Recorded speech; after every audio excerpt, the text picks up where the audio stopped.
Joo. Mut joo, okei. Eli käydään vaikka tää nyt nopeasti läpi, niin meillähän siis Iida puuttuu tästä nyt. Joo. Iidahan olisi niin kuin meidän tekninen kulma tähän, niin jätetään se viesti odottaa, mutta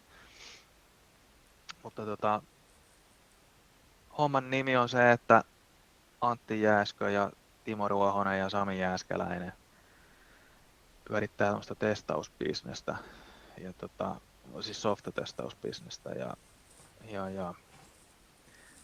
heillä olisi oma tarve niin kuin hankkia lisää liidejä, ja näkemys on siellä ollut, että nettisivujen kautta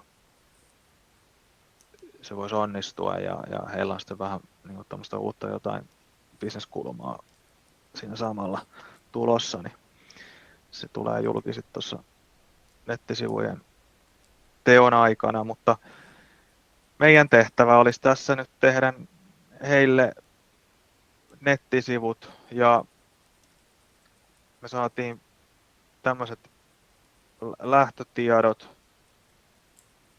ja me saatiin tommonen, jos mä avaan ton tuohon, niin voidaan vilkaista sekin vielä. Eli Ei näy tommonen vielä. pieni, Ei näy ainakaan tässä vielä. avataan, vaihdetaan tosta. Eli, Tämähän ei, mehän pidettiin jo semmoinen pieni alustava paltsu, jossa he vähän kuvaili heidän tarpeitaan ja juteltiin, että haluaako he lähteä tämmöiseen meidän kanssa. Että tämä on juuri tavallaan näin. se, tässä on vähän sitä sen paltsun tulosta jo. Että. Tämä on siis tämmöinen niin kuin karkea luonnos heiltä, että saadaan vähän käsitystä, mihinkä niin kuin suuntaan me lähdetään nyt sitä saittia viemään, ja siellä ukkelit onkin rivissä. Sitten tuolla on vähän sitten tulee perästä tuommoista. Tämä on tämmöinen, tämä antaa meille sen käsityksen, sen ison kuva. Joo, tämä on. Tässähän piti heti sanoa, että tässä nähdään, että kun tätä prosessiakin mietitään sitten, niin miten esimerkiksi tämmöiset matskut otetaan sisään, niin ei varmaan monellakaan ole näinkään hienosti asiat, että se on varmaan vaan visio päässä ja se pitäisi sitten tulkita jotenkin itse varmaan monesti niin kuin jonkinnäköiseksi rautalangaksi, mutta tässähän ollaan jo aika pitkällä mun mielestä. No tässä, tässä Saadaan, on niinku jo se idea niinku visualisoitu. niin,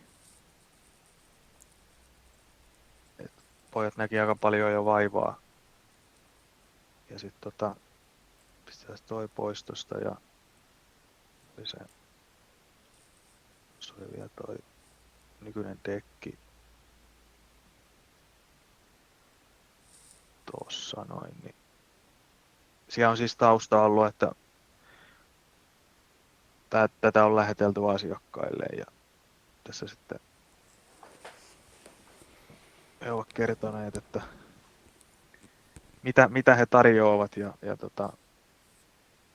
koittavat tehdä kauppaa sitten tälleen. Nyt olisi niin tarkoitus vähän lisätä automaatiota, ettei kaikille tarvitsisi enää tätä lähettää. Sieltä nettisivuun taa tämä PDF. Mutta jos muistan oikein keskustelusta ja ymmärsin oikein, niin jossain vaiheessa olisi hienoa, jos tulisi vähän kustomoitu tämmöinen asiakkaalle sitten. Mutta ei varmaan vielä ollut tässä vaiheessa nyt. Niin.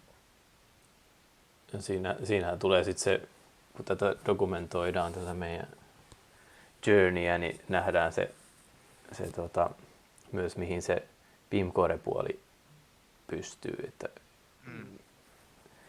varmaan hyviä vinkkejä kikkakolmosia nähdään sitten videolla, että mitä kaikkea onkaan mahdollista tehdä. Just näin. Tämähän täytyy nostaa tästä esiin, että täällä oli vapaat kädet miettiä ja toteuttaa, miten malli olisi järkevin tehdä layout mielessä. Niin tämä on kiva, että pääsee niin toi meillä, niin kuin, Iidahan meillä nyt on niin kuin meistä kaikista niin kuin paras tohon hommaan, että kun ruvetaan miettimään tota leiskaa, niin että on niin kuin se ensimmäinen versio voidaan tehdä aika lailla niin kuin mielivaltaisesti. Tietysti näiden ohjeiden pohjalta, mutta että ei ole hirveän tiukka toi, niin ihan kiva. Mutta tämmöistä lähdetään tekemään.